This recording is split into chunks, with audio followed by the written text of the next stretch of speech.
अजीज साथियों, रिस्पेक्टेड तहसीलदार साहब, dignitaries, student, युवा और गर्ल स्टूडेंट्स, आपको मालूम है कि आज हमारा यहाँ जमा होने का मकसद student Islamic organisation of India SIO Basava Kalyan, solidarity youth movement Basava Kalyan का ये प्रोटेस्ट रैली ऑर्गेनाइज करने का मकसद ये है कि हमारे पूरे मुल्क हिंदुस्तान में स्टूडेंट्स जो सड़कों पे निकले हुए हैं, दिल्ली में, बेंगलुरु में, चेन्नई में, कोलकाता में, पटना में, अपने हक की आवाज के लिए, अपने मुस्तकबिल की आवाज के लिए जो सड़कों पे निकले हुए हैं, हम उनके साथ इजहार यकजहती के लिए यहाँ जमा हुए हैं, हम उनके साथ सॉलिडारिटी के लिए यहाँ पर जमा हुए हैं। आप सबको मालूम है कि हम दिल्ली में क्या हो रहा है, दिल्ली में क्या मजालिम पेश किए गए, आप सब जानते हैं। हम उन तमाम स्टूडेंट्स का, उन तमाम युवाओं को सलाम पेश करते हैं कि जिन्होंने सड़कों पर निकल करके एक पुरअमन एहतजाज करके ये बात बताई, ये बात हुकूमत को समझाई कि ये नीट पेपर लीक का मसला इंतहाई संगीन मसला है, स्टूडेंट्स के फ्यूचर का मसला, इसको सेफगार्ड किया जाए।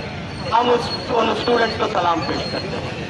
आज का हमारा यहाँ जमा होना इस बात की भी अलामत है, हम इस सिस्टम को अकाउंटेबल बनाना चाहते हैं। ये सिस्टम जो इन तलबा की, इन स्टूडेंट की रात दिन मेहनत को पर पानी फेर रहा है, ये वो सिस्टम है जो इन पेरेंट्स की कुर्बानियों को बेकार बना रहा है, ये वो सिस्टम है जो इन नौजवानों के, इन तलबा के ख्वाबों को चिकनाचूर कर रहा है। हम इस सिस्टम को अकाउंटेबल बनाने के लिए आज यहाँ पे जमा हैं। हम सोनम वांगचुक जी और उनके साथ जो नौजवान पुरअमन एहतजाज कर रहे हैं दिल्ली में, पुरअमन तरीके से जो अपनी बात को रख रहे हैं, सत्याग्रह कर रहे हैं, भूख हड़ताल कर रहे हैं, हम उनकी जद्दोजहद को, उसकी मेहनत को हम सलाम पेश करते हैं।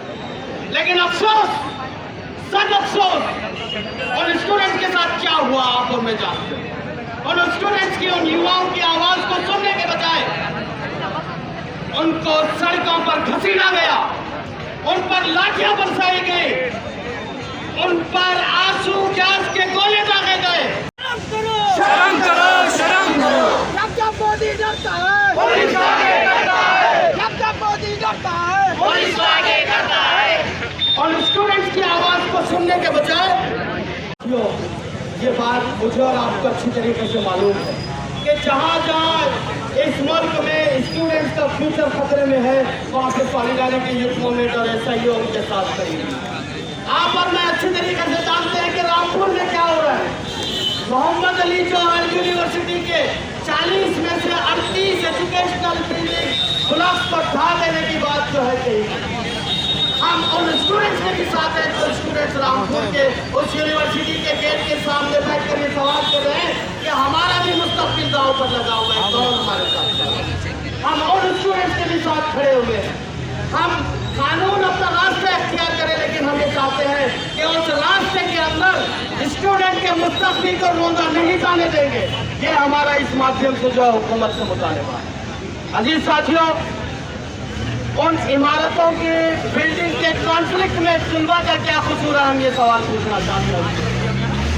हम ये सवाल पूछना चाहते हैं कि पॉलिटिकल फाइट, पॉलिटिकल रिवेंज में उन स्टूडेंट्स को क्यों सजा दी जा रही है, हमारा ये हुकूमत से सवाल है।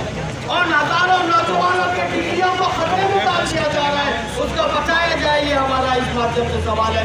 उनके भी फ्यूचर के साथ हम खड़े हुए हैं। हम ये सवाल करते हैं कि क्या बिल्डोजर एजुकेशन से बच चुका है, ये हमारा सवाल उस हुकूमत से है, उस उत्तर प्रदेश सरकार से। आखिर में मैं हुकूमत से ये सवाल करता हूँ, कुछ चीजें सामने रखता हूँ। हमारा ये यहाँ पे ठहरना, उस नीट पेपर लीक के खिलाफ हमारा यहाँ ठहरना है। हमारा ये मुतालबा है कि एजुकेशन मिनिस्टर रिजाइन दे। हमारा ये